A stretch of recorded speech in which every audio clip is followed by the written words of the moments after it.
This is an intro. Who needs an intro? I don't need an intro. This is just a vape show. It's just a vape show. Vape show. This is an intro. Who needs an intro? I don't need an intro. This is just a vape show. It's just a vape show. Vape show. YouTube, what is up? I'm your homeboy, old boy Josh, back at you with a look at the BFDFT from Cloud Chasers Incorporated, CCI, sent on over free for the purpose of this review by thecloudivapor.com. But before we get into this beautiful new offering from CCI, I do want to take a moment to remind you that we all have a part to play in the fight against Big Pharma, Big Tobacco, the FDA, and the deeming regulations that are in fact looming over our heads. So that means if you're on social media, remember to paint the best possible image of the vape community that you can. If you're a shop or a shop owner, remember to educate your customers. They just came in to get one thing, their vape, and get out of there. So it's up to you to educate them about what is going on right underneath their nose. Remember to keep following all of CASAA's calls to action, especially those who support HR 2058 and the Cole Bishop Amendment. We all have our part to play, guys. And it's aptly named. I don't really know what BFDFT stands for, but I can tell you it's aptly named. This is a 30mm monster RTA. It's ginormous, ridiculously large, but in the best way. It holds so much juice. I basically filled this up this morning, have been vaping on it all day. It is now 9:30 at night.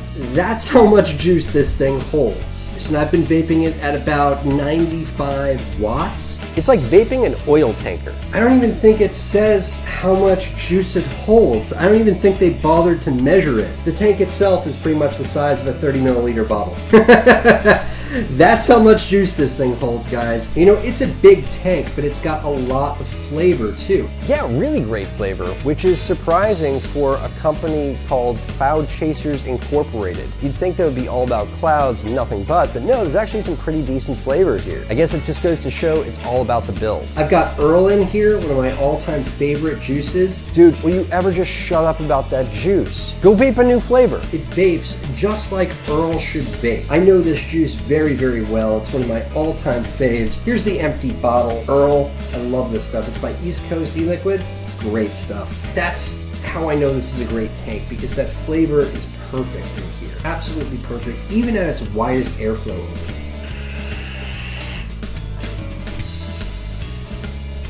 But it doesn't have to be run right open like that. It doesn't have to be. With the Cyclops-style airflow adjustment ring on the BFDFT, you basically have two sets of airflow holes on the outer ring. As you adjust it, you close them off until you keep going and open up the secondary set. So you have two big airflow openings, and then if you keep on going, you have two even larger airflow openings. So the tank is pretty flexible. You can close it on down till it's pretty much a mouth-to-lung hit, or you can open it on up so it's basically just a fucking fog machine. It's pretty flexible. Like that, it's pretty much a mouth-to-lung hit. Would I use it that way? No. Seems like a waste of a good cloud chasing RTA is what it is. I will say that the airflow adjustment ring is very, very tight. That's my one negative on this tank, how tight it is, that airflow adjustment ring. I usually vape it with the small airflow openings, and I usually vape those all the way open. It's a good lung hit that way. Restrictive lung hit, but it's not too restrictive. Large airflow openings, if I'm using those, the most I'll open them up is usually about halfway. It comes with this big chuff cap. The drip tip that the BFDFT comes with is pretty much a tailpipe. Pretty large, but by no means is it uncomfortable. It's all Delrin, will not get hot on you at all, and it's very soft on the lips. I have to say, it's one of those few drip tips that come with a tank that I actually enjoy using. Usually a drip tip that comes with a tank, I'll use it the first time just to test it out, and then I toss it. I never use it again. But no, I actually really like the chuff cap here. But what's nice is that it also comes with an alternate cap. But what's really nice about this chuff cap is that you don't have to use it. And you don't have some cheapo adapter to make it a 510 drip tip. No, you get a whole secondary top cap. That's the kind of attention to detail that Cloud Chasers Incorporated puts into their offerings that I really, really like. They machine a whole other top cap, throw that in there so you can use your own drip tips with that. It's quality. That's what sets their products apart, I think. It's really well machined. All of it's really well machined. Comes with lots of stuff, in fact. Yeah guys, this tank is a 30mm monster. When you open up the box, you got your tank and a few of your accessories sitting in their own little sections. Some of the accessories are floating around loose, but a lot of them are in their own sections. Really nice packaging for the most part here. In addition to your fully assembled RTA, you'll find a spare tank, you'll find your additional top cap, and you'll have a bag of extras as well. The RTA will then break down so you get your drip tip, your top cap, your juice intake, your chimney, your deck, and your tank. Comes with a spare tank, which is pretty much the standard these days, but get a load of this tank, guys. Get a load of this. This tank is 2mm thick. That shit is solid. Of course, you also get your Allen key. You get some inside your baggie of extras. You get a spare copper pin. You get an Allen key, an extra insulator, and an O-ring is basically a wicking ring. The packaging from the stuff from CCI. Yeah, the packaging is very true to form for CCI. You don't waste any space telling you about specifications or a contents list or warnings or anything like that. I like that it's just a blank face here. There's no manual inside, there's nothing. It's basically saying in not so many words that this device is not for the novice. If you buy this product, you know what you're doing, you know how to use what's in here. If you don't, then you have no business buying it. And I like that about CCI, they don't screw around that way. This is for the enthusiast, this is for someone that really knows what they're doing. The deck itself is very, very unique. The BFDFT features a postless deck. The thing about building on a postless deck is that it's not as easy as something like the Velocity, for example, or a quad post, or a dual post. It's just not as simple. Well, I guess it's not super unique. I mean, there have been postless decks before, there have been postless RTAs before. It's definitely not the first in that regard, being a postless RTA, being a postless deck, but I think it's a really well executed postless deck because it's a matter of where you clip your leads. Clipping your leads is intrinsic to the operation of a postless deck. You need to realize that if you clip them too short, you're not going to make a connection with the grub screws. If you clip them too high, they're going to be way all wonky and above the airflow too far. So you kind of have to figure out the right place to clip them. The way I like to measure that is just kind of sinking the end of the lead down into the post hole and then kind of get an idea of where that is. And then account for the amount of space I need to leave so that it will come up over the air the right amount. And then you have to do that twice because there's 2 leads on each coil. And this is a dual coil deck. The deck in the BFDFT is almost as wide as the tank itself. The chimney does not constrict that deck space very much at all. You can fit 4mm internal diameter on this deck. 4mm. The largest screwdriver that I use these days is the 3mm. I need to go out and buy a 4mm screwdriver. I mean, seriously, there's a lot of space to build here. Now you're gonna place your coils across the airflow, which is coming up from the bottom here. It's really made for dual coils. I suppose you could do a single coil if you wanted to, going across both of the air holes. If you do that, the air is going to be hitting the sides of the coil rather than the middle of the coil. It's your call. I personally would not. Plus, there's no way to block off the extra juice flow ports. So really, if you ask me, this is mainly for dual coils and dual coils only. The insulator cuts down the middle of the deck, creating this sort of line of demarcation. One side is positive, the other side is negative. That's how this deck works, basically.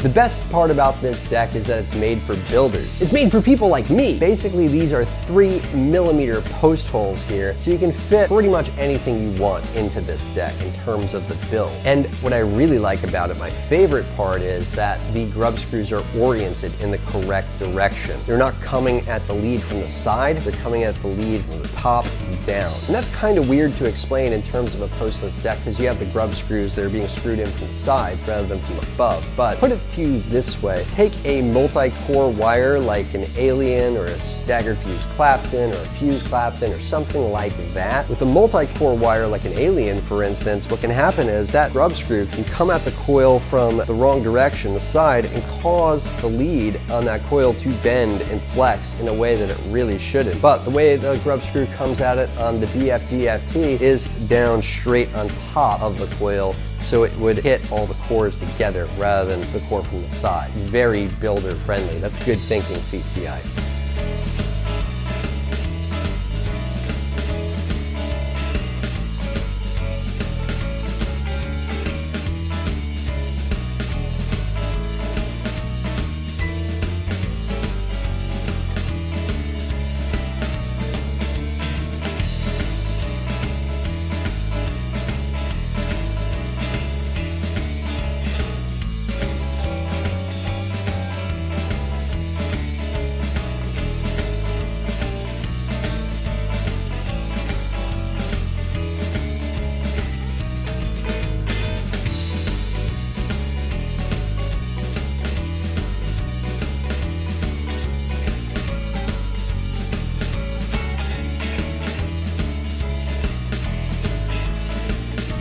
Getting the right wicking in here is key. You know, usually with RTAs, I'm a little cautious in the way that I wick them. I find with RTAs, I tend to use a lot less wick than I think that I should. And I think that's just habit formed over time. If you wick them too much, you'll get a dry hit. If you wick them too little, they'll leak. So when I see an RTA like the BFDFT, a lot of times I use too much caution and don't wick enough. You want a lot of wick, honestly, enough wick to cover all of those wicking slots. If you wick this thing right, good beefy wicks here, it won't leak on you. And what's nice is the wicking slots are kind of shallow. So there's not a long ways where the juice has to travel up these wicks to get to your coils. A lot of RTAs, they make those wicking slots very, very deep. And the deeper those channels are, the further the juice has to travel up to get to your wicks. If you ask me, CCI is the right idea. The shorter the better on the wicking channels.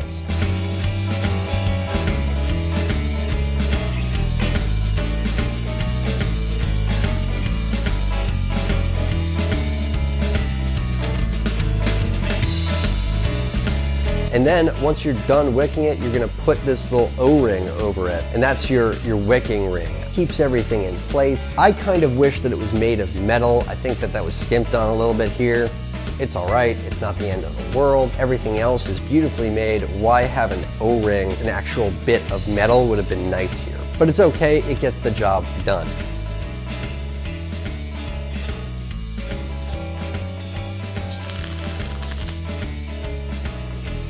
I'm nothing but impressed with the deck on this. I'm nothing but impressed with the quality, the threads. Everything is buttery smooth. I'm not sure if I got it on film during the up close. When I was taking this tank apart, before I put the glass back on, I held the chimney and the top cap together, and I went to connect them, and I was amazed at how silky it was. And I just spun it, and it went down until it was tight. Wow. Threads on this thing, I'm floored. Filling this tank can get a little bit boring. Because of that pretty close to 15 milliliter juice capacity, it can take a while to fill this tank up. After a bit of time, you just kind of get bored waiting for it to fill up, and then you kind of realize, hey, that juice intake is pretty damn big. I bet I can just, yep, you can basically just dump the juice right on in here from the juice bottle, just turn it on over and fill the tank up that way. That's how large the juice intake is at the top of the tank. That's how big this tank is. So you can basically just dump half a bottle of juice from your juice bottle into this tank and be on your way. Pretty sweet. The metal is thick, the glass is thick, it's got weight. I mean, this is a heavy, heavy tank. This is heavy. Like if I was holding my arm out like that. Is he calling me fat? Motherfucker, you calling me fat? He knows I'm sensitive about my weight. It's serious. Do get juice that collects around here at times. You know, that's pretty standard with any RTA I find. Every RTA I've ever used, I always end up getting juice that just collects around the airflow. I don't know, maybe there's some technique with RTAs that I'm missing that you don't get juice around here, but every RTA I've ever used, I get juice around there. The logos are nice, the engravings are deep. That engraving has serious texture to it. I gotta say, if you're in the market for a 30mm RTA, you've got the mod that's gonna look okay on. It looks pretty good on the Cartel. It would probably look really good on the Rouleau as well. If you've got the mod for a 30mm RTA and you just want juice that's gonna last you from the beginning of the day to the end of the day, you really gotta give this one a look. If you like clouds, if you like building, if you like quality, it's a really nice tank. There are certain things that I think could make it a little bit better. Maybe loosening up that airflow control, adding a bit of knurling to the airflow control would be nice so it's a little bit easier to turn. The size doesn't offend me, being a 30mm RTA. There are lots of mods out there that are made for 30mm toppers, so the size doesn't really offend me too much. Do I wish it fit nicely in all my 22mm mods? Sure, that would be great, but that's not what this is about. There's one other thing about it that I could see being changed or improved. What was it? I forgot what it was. You should take notes. Note to self, take notes. Dude, that was so fucking boring. Even for you. Shut up! Who the fuck are you? Oh yeah, as tacky as it sounds, I kind of wish that had a juice flow control. If you wick it right, it really won't leak on you. Sometimes if it's laid down, if I leave it in my pocket and my pocket is leaning, it can leak a bit. But I think that's mostly due to the way that I wick it. Maybe more cotton even than I'm thinking I'm using would be better. I don't know. I mean, I haven't gotten a dry hit, so by that measure, I should probably be able to fit more cotton in here. If it had a juice flow control, I could turn it upside down and then I close off the juice flow control and then turn it back the other way. It wouldn't be able to leak out at all. That would be the only thing that I would change to it. Make the airflow control ring a bit easier to turn. Those are the opportunities with this tank, if you ask me. Everything else, phenomenal. If you want to continue to see products like the BFDFT on the market, remember, support your calls to action, support HR 2058 and the Cole Bishop Amendment. We all have to do our part. RTAs are just blown up, man. They're just awesome now. I don't know what to say. I never thought I'd like RTAs, but when I can build them just like I can an RDA and I don't have to drip and they vape just as good as an RDA, how can I argue? Anyway, guys, check it out, cloudivapor.com. They have them for $65. Till next time, I'm your homeboy Josh. Vape on, Vapers.